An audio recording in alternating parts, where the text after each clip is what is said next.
വിശുദ്ധ പൗലോസ്ലീഹ കൊരിന്തോസുകാർക്ക് എഴുതിയ 2-ാം ലേഖനത്തിൽ നിന്നുള്ള വായന. 5-ാം അധ്യായം.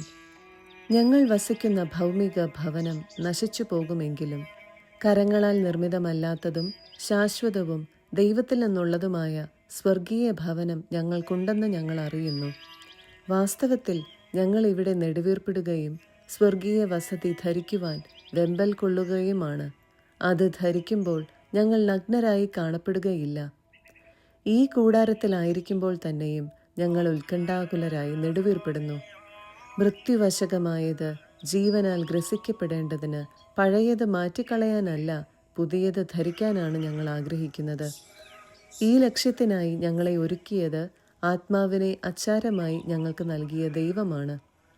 ഞങ്ങൾക്ക് എല്ലായ്പ്പോഴും നല്ല ധൈര്യമുണ്ട്. ഞങ്ങൾ ശരീരത്തിൽ വസിക്കുന്നിടത്തോളം കാലം കർത്താവിൽ നിന്ന് അകലെയാണെന്ന് ഞങ്ങൾ അറിയുന്നു. എന്തെന്നാൽ ഞങ്ങൾ നയിക്കപ്പെടുന്നത് വിശ്വാസത്താലാണ്, കാഴ്ചയാലല്ല. ഞങ്ങൾക്ക് നല്ല ധൈര്യമുണ്ട്. ശരീരത്തിൽ നിന്ന് അകന്നിരിക്കാനും കർത്താവിനോട് അടുത്തിരിക്കാനും ഞങ്ങൾ ആഗ്രഹിക്കുന്നു. അടുത്തായാലും അകലെയായാലും അവിടുത്തെ പ്രസാദിപ്പിക്കുക എന്നതാണ് ഞങ്ങളുടെ ലക്ഷ്യം. എന്തുകൊണ്ടെന്നാൽ ഓരോരുത്തരും തങ്ങളുടെ ശാരീരികതയിൽ ചെയ്തിട്ടുള്ള നന്മ തിന്മകൾക്ക് പ്രതിഫലം സ്വീകരിക്കുന്നതിന് നാം എല്ലാവരും ക്രിസ്തുവിൻ്റെ ന്യായാസനത്തിന് മുൻപിൽ വരണം. അനുരഞ്ജനത്തിൻ്റെ ശുശ്രൂഷ. കർത്താവിനെ ഭയമുള്ളതുകൊണ്ട് തന്നെയാണ് ഞങ്ങൾ ജനങ്ങളെ പ്രേരിപ്പിക്കുന്നത്. ഞങ്ങൾ എന്താണെന്ന് ദൈവത്തിനറിയാം.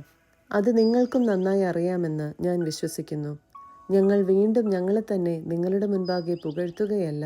പ്രത്യുത ഹൃദയം നോക്കാതെ മുഖം നോക്കി പ്രശംസിക്കുന്നവർക്ക് ഉത്തരം നൽകാൻ നിങ്ങൾക്ക് കഴിയേണ്ടതിന് ഞങ്ങളെപ്പറ്റി അഭിമാനിക്കാൻ ഒരവസരം നൽകുകയാണ്. ഞങ്ങൾ ഉന്മത്തരാണെങ്കിൽ അത് ദൈവത്തിനു വേണ്ടിയാണ്. ഞങ്ങൾ സമചിത്തരാണെങ്കിൽ അത് നിങ്ങൾക്ക് വേണ്ടിയാണ്.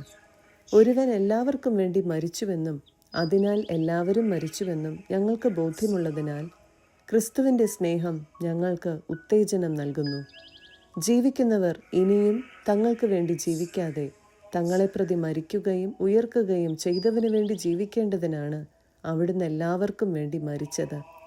അതിനാൽ ഇപ്പോൾ മുതൽ ഞങ്ങൾ ആരെയും മാനുഷികമായ കാഴ്ചപ്പാടിൽ വീക്ഷിക്കുന്നില്ല. ഒരിക്കൽ ഞങ്ങൾ മാനുഷികമായ കാഴ്ചപ്പാടിൽ ക്രിസ്തുവിനെ വീക്ഷിച്ചിരുന്നെങ്കിലും ഇനി ഒരിക്കലും അങ്ങനെ ചെയ്യുകയില്ല. ക്രിസ്തുവിലായിരിക്കുന്നവൻ പുതിയ സൃഷ്ടിയാണ്. പഴയത് കടന്നുപോയി, ഇതാ പുതിയത് വന്നു കഴിഞ്ഞു. ഞങ്ങളെ ക്രിസ്തു വഴി തന്നോട് രമ്യപ്പെടുത്തുകയും രമ്യതയുടെ ശുശ്രൂഷ ഞങ്ങൾക്ക് നൽകുകയും ചെയ്ത ദൈവത്തിൽ നിന്നാണ് ഇവയെല്ലാം. അതായത് ദൈവം മനുഷ്യരുടെ തെറ്റുകൾ അവർക്കെതിരായി പരിഗണിക്കാതെ രമ്യതയുടെ സന്ദേശം ഞങ്ങളെ ഭരമേൽപ്പിച്ചുകൊണ്ട് ക്രിസ്തു വഴി ലോകത്തെ തന്നോട് രമ്യതപ്പെടുത്തുകയായിരുന്നു. ഞങ്ങൾ ക്രിസ്തുവിൻ്റെ സ്ഥാനപതികളാണ്. ഞങ്ങൾ വഴി ദൈവം നിങ്ങളോട് അഭ്യർത്ഥിക്കുന്നു, നിങ്ങൾ ദൈവത്തോട് രമ്യതപ്പെടുവിൻ. ഇതാണ് ക്രിസ്തുവിൻ്റെ നാമത്തിൽ ഞങ്ങൾ നിങ്ങളോട് അപേക്ഷിക്കുന്നത്. എന്തെന്നാൽ അവനിൽ നാം എല്ലാവരും ദൈവത്തിൻ്റെ നീതിയാകേണ്ടതിന് പാപമറിയാത്തവനെ ദൈവം നമുക്ക് വേണ്ടി പാപമാക്കി. 6-ാം അധ്യായം. സമ്പൂർണമായ ശുശ്രൂഷ. നിങ്ങൾക്ക് കൈവന്നിരിക്കുന്ന ദൈവകൃപ വ്യർത്ഥമാക്കരുതെന്ന് അവിടുത്തെ സഹപ്രവർത്തകരെന്ന നിലയിൽ ഞങ്ങൾ നിങ്ങളോട് അപേക്ഷിക്കുന്നു. അവിടുന്ന് അരുളി ചെയ്യുന്നു, സ്വീകാര്യമായ സമയത്ത് ഞാൻ നിന്റെ പ്രാർത്ഥന കേട്ടു. രക്ഷയുടെ ദിവസത്തിൽ ഞാൻ നിന്നെ സഹായിക്കുകയും ചെയ്തു. ഇതാ ഇപ്പോൾ സ്വീകാര്യമായ സമയം. ഇതാ ഇപ്പോൾ രക്ഷയുടെ ദിവസം. ഞങ്ങളുടെ ശുശ്രൂഷയിൽ ആരും കുറ്റം കാണാതിരിക്കേണ്ടതിന് ഞങ്ങൾ ആർക്കും ഒന്നിനും പ്രതിബന്ധം ഉണ്ടാക്കുന്നില്ല. മറിച്ച് എല്ലാ വിധത്തിലും ദൈവത്തിൻ്റെ ദാസന്മാരാണെന്ന് ഞങ്ങൾ അഭിമാനിക്കുന്നു.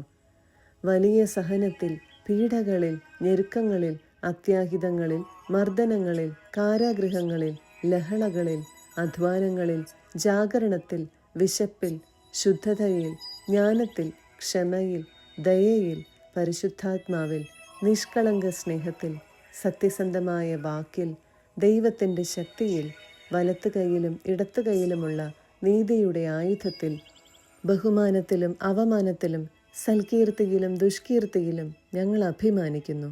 വഞ്ചകരെ പോലെ ഞങ്ങൾ കരുതപ്പെടുന്നു, എങ്കിലും ഞങ്ങൾ സത്യസന്ധരാണ്. ഞങ്ങൾ അറിയപ്പെടാത്തവരെ പോലെയാണെങ്കിലും അറിയപ്പെടുന്നവരാണ്.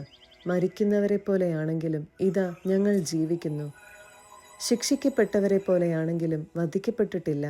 ഞങ്ങൾ ദുഃഖിതരെ പോലെയാണെങ്കിലും സദാ സന്തോഷിക്കുന്നു. ദരിദ്രരെ പോലെയാണെങ്കിലും അനേകരെ സമ്പന്നരാക്കുന്നു. ഒന്നുമില്ലാത്തവരെ പോലെയാണെങ്കിലും എല്ലാം ആർജിച്ചിരിക്കുന്നു. കൊറിന്തോസുകാരെ, ഞങ്ങൾ നിങ്ങളോട് വളരെ തുറന്നു സംസാരിക്കുന്നു. ഞങ്ങളുടെ ഹൃദയം നിങ്ങളെ തുറന്നു കാണിക്കുകയും ചെയ്യുന്നു. ഞങ്ങൾ മുഖാന്തരമല്ല നിങ്ങൾ ഞെരുങ്ങുന്നത്, നിങ്ങൾ നിങ്ങളിൽ തന്നെയാണ് ഞെരുങ്ങുന്നത്. മക്കളോട് എന്നതുപോലെ ഞാൻ പറയുന്നു, നിങ്ങളും ഞങ്ങളോട് ഹൃദയം തുറന്നു പെരുമാറുവിൻ. ദൈവത്തിൻ്റെ ആലയം. നിങ്ങൾ അവിശ്വാസികളുമായി കൂട്ടുചേരരുത്. നീതിയും അനീതിയും തമ്മിൽ എന്ത് പങ്കാളിത്തമാണുള്ളത്? പ്രകാശത്തിന് അന്ധകാരവുമായി എന്ത് കൂട്ടുകെട്ടാണുള്ളത്? ക്രിസ്തുവിന് ബലിയാലുമായി എന്ത് യോജിപ്പാണുള്ളത്? വിശ്വാസിക്ക് അവിശ്വാസിയുമായി എന്താണ് പൊതുവിലുള്ളത്? ദൈവത്തിൻ്റെ ആലയത്തിന് വിഗ്രഹങ്ങളുമായി എന്തു പൊരുത്തമാണുള്ളത്? നമ്മൾ ജീവിക്കുന്ന ദൈവത്തിൻ്റെ ആലയമാണ്. എന്തെന്നാൽ ദൈവം അരുളി ചെയ്തിരിക്കുന്നു, ഞാൻ അവരിൽ വസിക്കുകയും അവരുടെ ഇടയിൽ വ്യാപരിക്കുകയും ചെയ്യും. ഞാൻ അവരുടെ ദൈവമായിരിക്കും, അവരെൻ്റെ ജനവുമായിരിക്കും.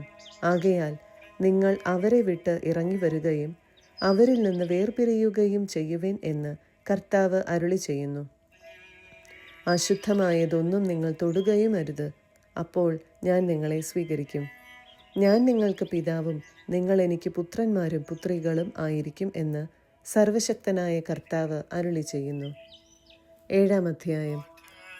പ്രിയപ്പെട്ടവരെ, ഈ വാഗ്ദാനങ്ങൾ നമുക്കുള്ളതിനാൽ ശരീരത്തിൻ്റെയും ആത്മാവിൻ്റെയും എല്ലാ അശുദ്ധിയിലും നിന്ന് നമ്മെ തന്നെ ശുചീകരിക്കുകയും ദൈവഭയത്തിൽ വിശുദ്ധി പരിപൂർണമാക്കുകയും ചെയ്യാം. പശ്ചാത്താപത്തിൽ സന്തോഷം. നിങ്ങളുടെ ഹൃദയത്തിൽ ഞങ്ങൾക്ക് ഇടമുണ്ടായിരിക്കട്ടെ. ഞങ്ങൾ ആരെയും ദ്രോഹിച്ചിട്ടില്ല, ആരെയും മുറിപ്പെടുത്തിയിട്ടില്ല, ആരെയും വഞ്ചിച്ചിട്ടില്ല. നിങ്ങളെ കുറ്റപ്പെടുത്താനല്ല ഞാനിത് പറയുന്നത്. ഒന്നിച്ചു മരിക്കാനും ജീവിക്കാനും വേണ്ടി നിങ്ങളെ ഞങ്ങളുടെ ഹൃദയത്തിൽ പ്രതിഷ്ഠിച്ചിരിക്കുകയാണെന്ന് ഞാൻ നേരത്തെ പറഞ്ഞല്ലോ. എനിക്ക് നിങ്ങളിൽ ഉത്തമ വിശ്വാസമുണ്ട്, നിങ്ങളെക്കുറിച്ച് വലിയ അഭിമാനവുമുണ്ട്. ഞാൻ ആശ്വാസഭരിതനായിരിക്കുന്നു. ഞങ്ങളുടെ ക്ലേശങ്ങളിലെല്ലാം ഞാൻ ആനന്ദപൂരിതനുമാണ്. ഞങ്ങൾ മക്കദോനിയായിൽ ചെന്നപ്പോൾ പോലും ഞങ്ങൾക്ക് ഒരു വിശ്രമവുമില്ലായിരുന്നു. എന്നുമാത്രമല്ല, ക്ലേശങ്ങൾ സദാ ഞങ്ങളെ അലട്ടിക്കൊണ്ടുമിരുന്നു. പുറമേ മത്സരം, അകമേ ഭയം. എന്നാൽ ആശയറ്റവരെ സമാശ്വസിപ്പിക്കുന്ന ദൈവം തീത്തോസിൻ്റെ സാന്നിധ്യം വഴി ഞങ്ങൾക്ക് ആശ്വാസം നൽകി. സാന്നിധ്യത്താൽ മാത്രമല്ല, നിങ്ങളെ പ്രതി അവനുണ്ടായിരുന്ന സംതൃപ്തി മൂലവും. നിങ്ങൾക്ക് എന്നോടുള്ള താൽപ്പര്യത്തെയും സഹതാപത്തെയും തീക്ഷ്ണതയെയും കുറിച്ച് അവൻ പറഞ്ഞപ്പോൾ ഞാൻ അത്യധികം സന്തോഷിച്ചു. എൻ്റെ എഴുത്ത് നിങ്ങളെ ദുഃഖിപ്പിച്ചുവെങ്കിലും എനിക്കതിൽ സങ്കടമില്ല.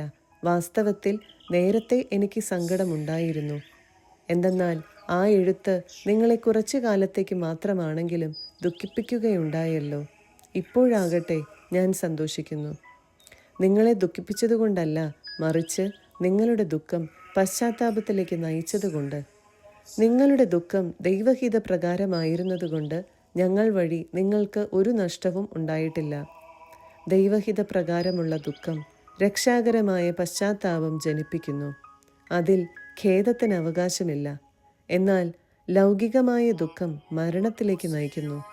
ദൈവികമായ ഈ ദുഃഖം എത്രയധികം ഉത്സാഹവും നിഷ്കളങ്കത തെളിയിക്കാനുള്ള താൽപ്പര്യവും ധാർമ്മിക രോഷവും ഭയവും ആകാംക്ഷയും തീക്ഷ്ണതയും നീതിവാഞ്ചയുമാണ് നിങ്ങളിലെല്ലാം ഉളവാക്കിയിരിക്കുന്നത് എന്ന് മനസ്സിലാക്കുവിൻ. നിങ്ങൾ നിർദോഷരാണെന്ന് എല്ലാ പ്രകാരത്തിലും തെളിയിച്ചിരിക്കുന്നു. അപരാധം ചെയ്തവനെ പ്രതിയോ അപരാധത്തിന് ഇരയായവനെ പ്രതിയോ അല്ല ഞാൻ നിങ്ങൾക്ക് എഴുതിയത്. പ്രത്യുത ഞങ്ങളോട് നിങ്ങൾക്കുള്ള താൽപ്പര്യം ദൈവസന്നിധിയിൽ വെളിപ്പെടേണ്ടതിനാണ്. തന്മൂലം ഞങ്ങൾക്ക് ആശ്വാസമായി. അതിനും പുറമെ തീത്തോസിൻ്റെ മനസ്സിന് നിങ്ങളെല്ലാവരും ആശ്വാസമേകിയതിൽ അവനുണ്ടായ സന്തോഷത്തെ ഓർത്തും ഞങ്ങൾ അത്യധികം സന്തോഷിച്ചു. നിങ്ങളെ പ്രശംസിച്ച് ഞാൻ അവനോട് ചിലത് സംസാരിച്ചുവെന്നതിൽ എനിക്ക് ലജ്ജിക്കേണ്ടി വന്നില്ല. ഞങ്ങൾ നിങ്ങളോട് പറഞ്ഞതെല്ലാം സത്യമായിരിക്കുന്നത് പോലെ തീത്തോസിനോട് ഞങ്ങൾ മേനി പറഞ്ഞതും സത്യമാണെന്ന് തെളിഞ്ഞിരിക്കുന്നു. നിങ്ങളെല്ലാവരുടെയും അനുസരണത്തെക്കുറിച്ചും ഭയത്തോടും വിറയലോടും കൂടെ നിങ്ങൾ അവനെ സ്വീകരിച്ചതിനെക്കുറിച്ചും ഓർക്കുമ്പോൾ അവൻ വികാരതരളിതനാകുന്നു. എനിക്ക് നിങ്ങളിൽ പരിപൂർണ വിശ്വാസമുള്ളതിനാൽ ഞാൻ സന്തോഷിക്കുന്നു.